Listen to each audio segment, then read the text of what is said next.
Okay, a very good afternoon, everyone. It's not easy to be like, after lunch, you have a lot of good speakers. So I'll try my best to keep you engaged in the next 20 minutes. First and foremost, I'd like to start off by thanking Epi and the Crowdsourcing Week group for inviting me down. Right now, I'm very pleased to just share with you crowdfunding in real estate. Okay, now, first, I'd like you to clear your mind and imagine. Now, let's say in some part of the world, some part of Asia, you have this person, an architect, project manager. She's been in this line for a few years. She kind of knows the real estate sector, how it works, and she has the aspiration. She has a dream. And her dream is to build a small development. Now, this can be anything. This can be for a residential, a school, a solar farm. It doesn't matter.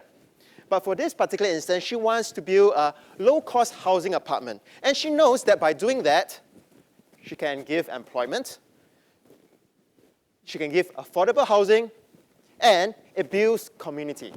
Now, how much would such a project cost? She's done all the costing, she's done a feasibility study, she knows she can make money out of it. And it costs about 10 million. Okay? She, from her own network of friends and investors, she herself has some saving and well, let's say she has about 2.5 million. It's a huge sum, okay? But where would she get the rest of the money from? Okay, that is where the banks come in. But banks, they typically lend 60%, 80%. They will not lend the whole 100% for a construction loan, okay? So now she goes to the bank, gets 60% financing, which works out to be a 6 million for the project. She's still short. She's still short by 1.5 mil. Where would she go? Now, a typical way for her, or typical way for people like her, they'll go, your VCs, okay, she pays, of course, she can go mezzanine financing, okay? She can go right back to the bank and say, hey, can you lend me again? But she has to pay 25%. So where else can she go? She can go to, okay, this handsome guy, the venture capitalist, some incubators, some startups, okay, some incubators, some high net worth guy with some money to invest. But sometimes it works out, sometimes it doesn't. Why? Because some of these high net worth don't want to spend all their money. They don't want to put 1 million, 2 million on a single project because it is a single point of failure. Now, for her, wouldn't it be great if there is a group of people who believes in her vision, who believes in what she's trying to do, and gives her the money? Isn't that what crowdfunding is all about? Now, the next question is this. What about all of us here? We FM. What's in it for me? What's in it for you? What's in it for all of us? Now, if you are a member of that crowd, by having this concept of crowdfunding, wouldn't you be empowered? Isn't this the epitome of the two key tenets of the Western idea of democracy and capitalism? That's when you can get to vote and choose and back financially the project that you believe in. Democratizing projects, democratizing finance. Next, wouldn't you wish that there was a platform that allows you to do market research before you just jump right in? So you're not buying because, you're not investing because what is someone else is telling you, but because of your own research. Now, don't you wish that there was a platform like that? Next, don't you wish you have access to exclusive deals? Now, a lot of times, those kind of deals, they can give you 10, 15, 20% returns. But guess what? Only the high net worth right now, today, has access to it because they have money. Because people will go to them, say, look, I've got this good opportunity. Lastly, wouldn't you wish you can make that 10, 15, 20% attractive returns? If you think this is just an idea, if you think this is just a concept, it is no longer just a concept. We at CoAssets, we are a Singapore-based company, okay? And what I just highlighted to you was a genuine deal that happened in December. And through the idea of crowdfunding, within 1 hour, we raised 1 million. Now, just a bit of myself. My name is Getty. Once again, thank you for having me. I'm a director and a founder. I'm a CEO and founder of CoAssets. We are Southeast Asia's first real estate crowdfunding platform. We also happen to be incubated and we have gotten some grants from MDA via the iGEMS program. I'm also a director of Ascendant Assets. We are a think tank for real estate. So in case, then the question is this: are we domain experts? Do we know what we are doing? Okay, so these are just some of the awards that I personally won in 2012. Now, with me, I can't do this alone. We have this handsome gentleman in a tie, in a tuxedo. He's got a PhD from MIT. He worked in Intel for a couple of years. He's our Chief Technical Officer. Okay, so just a quick introduction, a bit of background myself. So some of you may know the people there, like Steve. Those of you here who are in the real estate space, you may know Ismail. So this was a Smart Property Expo talk. So I do a lot of talks regularly. My company, we also do a lot of, we provide real estate content for iProperty. Okay, so even we also write about real estate crowdfunding. We wrote about it in Yahoo just a couple of days ago. I also do get interviewed by Business Times. This was a Business Times article, I think in January this year. We also do contribute our views to the newspaper. This is Channel News Asia. I do give interviews on the real estate market. Even Wall Street Journal, about a year ago, Iskandar was a hot topic, so they actually interviewed me. So even Wall Street Journal also interviewed me and sought my views on how the market is like. So based on that, I think you can have a good sense that we kind of know how the real estate market in this region kind of work.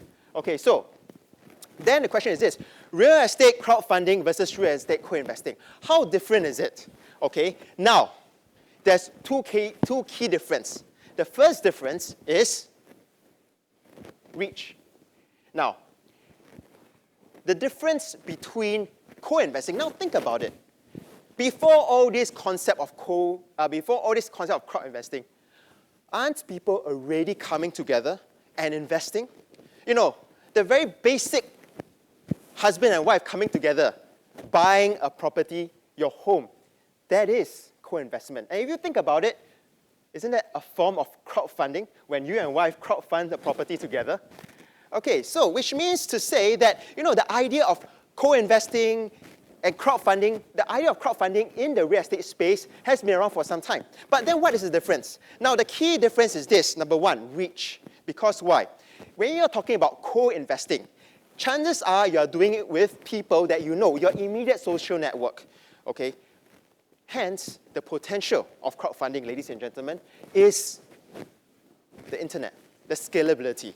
Bring people across different geographical regions, putting money in other geographical regions. That is the potential, especially for real estate. Now, what is the other difference? Okay, the other difference is clearly law, which brings me to my next point. Crowdfunding in Asia, a different ballgame. So how is it really being done here as compared to what's being done in the US? Now, we actually also wrote about an article about a couple of days ago. It was published on Yahoo. Okay, and the difference is this. Now, in the US, you have this thing called the what Act? The Jobs Act. But in Asia, in Singapore specifically, there is no Jobs Act, which means to say that we can't get 200, 300 people coming together, but it doesn't mean that we cannot pull people together to do co-investments. It doesn't mean that we can't pull people together to do crowdfunding specifically for the real estate space. Okay? But what this also means is that anyone who wants to come to Asia, in Singapore in particular, they must comply with some of these regulations. I must say, I'm just scratching the tip of the iceberg. But these are the things that they need to play around. Okay, they need to work around all these rules and regulations. Now, one thing of particular interest is that the real estate investment, the act of investing in real estate, is exempted from the Securities and Futures Act. However, the way you raise funds isn't. So if today you're thinking of doing a prospectus and getting investors to invest in your real estate crowdfunding fund, I think you might run into some problems. What this means is that for US funds thinking of adopting the same approach as what they're doing in the US here, then I would say a good way for them to consider would be a PE fund, private equity fund approach, okay? But of course, this is something some people are comfortable with. These are something that people aren't. Of course, then comes the question of accredited investors and the non-accredited investors. Then the question is, how do we do it? Now, if you want to know how we do it, there are a couple of easy ways to find out. First and foremost, visit our website. Okay, but don't worry, we'll share the secret sauce, okay? So, but if you want to know exactly how we do it, one way is, of course, visit our website, take a look at the kind of deals we have up there, take a look at what we do, okay? Of course, next is to get a legal opinion. Please go and get legal advice, okay? So don't take what I'm telling you today as, as the master plan and go and start doing it. Please get a legal advice before you do anything like that, okay? But how we do it is this. We do not deal with money. So unlike Kickstarter, unlike always some of these crowdfunding sites, they collate money, they get investors' money. We don't do any of that, okay? But we are purely a targeted matching site. Because why? We do not want to be limited. Okay, so which means to say that whoever has a good idea, whoever has a good opportunity, please come, talk to us. Please come, put on co-assets. You can be a developer, you can be a real estate crowdfunding site. We welcome you with open arms. Okay? But what we do for you is we connect you with the people who have money to invest. Now, where is our niche? Our niche is really helping opportunity providers, we call them quite broadly opportunity providers, get access to funds between 1 to 5 million. Now, why do we want to do that? Now, think about it. If you're a developer, if you have a 10 million, 20 million, 30 million projects, a lot of these guys, a lot of the bankers, PE funds, they'll be coming to you, giving you money because you have a collateral. But when you're trying to raise between 1 to 5 million, no one want to touch you. It is too big for an individual investor. It is too small to get the bank's interest. But don't worry, we are interested in you. Come and find us. Okay? And we also help the mass affluent. Now, a lot of times, if you are a high net worth, if you are accredited investors, if you are earning the 300,000 Sing dollars a year, you have bankers lined up from here to Changi, okay, waiting to serve you. But what if you are earning 290,000, 280,000? Don't worry, talk to us. We are here to help you, okay? So why does it work? Because we believe in 3 key things. Number 1, greater disclosure. Now, we don't push, we just put all your necessary information online. It's full disclosure. It allows for transparency. It gives people a lot more confidence. Gone are the days where people say, I know you, I've got this deal, because I'm giving you this deal because you're my friend. No, let's move away from that mindset. Let's move away from that paradigm. Let's talk about transparency. Let's talk about accountability, okay? Greater accountability. You can meet the guys that you're going to put your money in, okay? And everything, the first time, you've got to meet them face to face. But think about it. If you have a good first investment experience with him, and the next time around, online, he comes to you, says, okay, he needs money. Do you not think you consider investing in him again? Now, lastly, greater empowerment. You guys can do research, all the research you want, okay? And that's what we do. So how does it look? This is a typical deal, okay? This was a deal where we raised, I think, about 200,000, 300,000 for them within a span of a week. See, you have your FAQ, market analysis, everything is transparent, okay? There is nothing to hide, okay? Research, we developed this kind of tools. Right now, we have similar research tools for Singapore and Malaysia, but as we speak, we're developing tools for places like the Philippines, like Vietnam, because why? We want to empower our users. So we took the whole crowdfunding idea and gave it a little twist. Now, how does this business model work? Does this business model work? It does, I think, or at least I think it does. And we came off stealth in July. And from July to now, we have about 20 million of deals listed. But not only that, in terms of funded, 6 million. Changed hands. People walked away happy. But I also want to manage everyone's expectation. What does this mean? This means that, yes, there are some people who don't get funded because it's not because I say so, but because the crowd simply isn't interested. You guys aren't interested, okay? And each time, how much do those people, if you fund, 1,000, 5,000, 10,000, 100,000, what can you get away from that? Well, depending on the project, but on average, you should expect to walk away with, say, 10 to 20%. But don't take my word for it. Talk to the developer, okay? So that's what we do. So what else? Our membership grew. We came off stealth in July last year. So in less than a year, currently we have more than 1,900 registered members. Okay, opportunities we do across the region. So events, we have such events for people to meet up with the developer and we access, in terms of access to research to at least 1,000 times a month. Okay, so we also have opened our regional office. We are growing really, really fast. Okay, so we have a Malaysian office, and currently we are working to open a Vietnam office. In fact, as a way to reach out to people, we're also putting together this epic event, Expo for Property Investing and Crowdfunding. Okay, and we have people like Francis Goh from Harry Lies to come and share of the legal nuances with regards to crowdfunding and real estate crowdfunding. And of course, one of the keynote speakers, Dr. Jeff Chi, He's the chairman of SVCA. So we have people like that coming to talk about real estate crowdfunding because why? They really see the potential and they want to push it to the next level. Now, what actually happens? There are two types of crowdfunding that I actually spoke about. At one end, it is the crowdfunding at development level. But what about the unit level? Now, that's what I'll talk about right now. So what happens typically is this. Now, let's say this guy, Joe, okay, average Joe, he came across this opportunity. And it's this 300,000 Sing dollars unit in Bali. He likes it a lot, okay? But he has only 150,000. What happens? Going to Co-Assets, he goes on to Co-Assets, finds Tom, Lisa, Ben, okay? And through this, he reaches out to them. Or rather, the platform reaches out to them on his behalf, he puts up there, and these are the people who sees the deal, is interested in it. Some of them might be interested, some of them might not. So Tom says, yes, he's interested, he wants to put one token to participate. However, a token, it is arbitrarily set by Joe.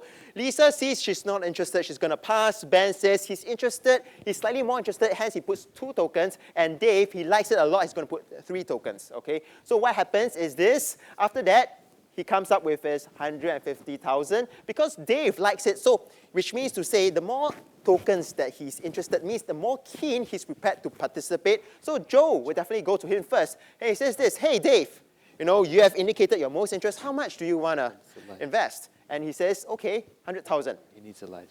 Next, Ben says, he goes to Ben, say, hey Ben, you are the second in line. How much do you want to invest? Ben says, okay, let's go 50,000. Okay, so there you go, 300,000 achieved. So what happens to Tom? Because Tom in the first cut wasn't so, he was just giving 1 token. He wasn't as keen as the rest. Okay, Joe cannot accept any more investment. So this, in a nutshell, is typically how it works at the unit level. So which means to say this platform, Co-Assets, allows for people to do crowdfunding, real estate crowdfunding, at the development level, as well as the unit level. Okay, so there we go. So what is the potential? Just a quick overview. Now, this is the big picture. So the whole real estate business in Southeast Asia is about 40 billion. Okay, so this is just to let you have a sense of how big the market potentially can be. Now, then some people say, isn't crowdfunding risky? Now, in my view, it's just a matter of perspective. Okay, because why? A lot of times, think about it. Now, earlier on, we have one speaker saying, can you see yourself 5 years ago? Now, I'm going to twist the question around. Can you see yourself 5 years from now? 5 years from now, when all the regulations, when everything is stabilized, when everything is formulated, will this potential still be there? Now, so what are the 3 main challenges? Okay, so, in Singaporean, we always like the LA. So I highlight the 3 main challenges in LAR. First is legal. Okay, I will not go into too much details because of the lack of time, but legal is one of the challenges that we will have to overcome that you must be mindful of. Next, accountability. Will the project materialize? Now, interestingly, for real estate projects, you have a title, you have documentation, you can follow the paper trail. So in comparison to just business crowdfunding, don't you think real estate crowdfunding is slightly more secure? Lastly, recourse. What happens? Of course, you have first, second, third charge to the land. But there is established systems and laws in place to kind of safeguard your interests. Okay, but seriously, why do I show this? if you ask me, all of us sitting here today, we are at this point. You and I, we are trailblazing. We are all here to push the boundaries. So, who else, who will be better than to start investing in this kind of deals, if not us? So, let me end off by doing this simple exercise that I always like to do. This simple exercise goes like that. Now, what do you think is the most important thing we can do to bring the crowdsourcing and crowdfunding movement to the next level? Okay, can I just, okay, this is my last slide, okay, so sorry. But can I just, hear from the crowd? What do you think is the single most important thing? What do you think we need to do? Anyone? You mean in Asia? Can be in Asia. What do you think? Anyone from here, from Singapore? Just one. I just want. What do you think is the most important thing? Change of mindset. Thank you very much. That's an excellent answer. Change of mindset is important. But I think one thing as important is to take action. You and I, we are here to take action. Don't just think. Do it. And let me end off with a simple exercise. And because we are in this space of doing deals, I would like to make a deal with one of you here. And the deal is simply this. A lot of times people say, Getty, there is no opportunities, okay? There's no opportunities out there. There is no crowdfunding opportunities. There's no business opportunities. There is nothing to be done here. But I'll say it's not true. It is not that there isn't opportunities. It's because we don't take action. And to show you that we don't take action, even though there's an opportunity right this moment, I'd like to make an offer to one person. And to the first person who comes down to give me $2, you'll get this $50 note.